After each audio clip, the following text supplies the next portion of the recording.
მეც ჩემი გამჩენის ორივე ქალწულები ვართ. ხო, ეს ხო. ხო, ეს საერთოდ სხვა თემაა.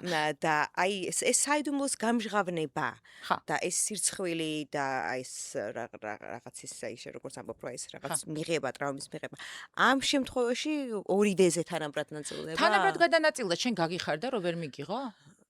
არა. მაგრამ მან ხო სხვანაირად იგრძნო თავი, ანუ მან იგრძნო თავი შერცხვენილად. მან თავი შერცხვენილად იგრძნო.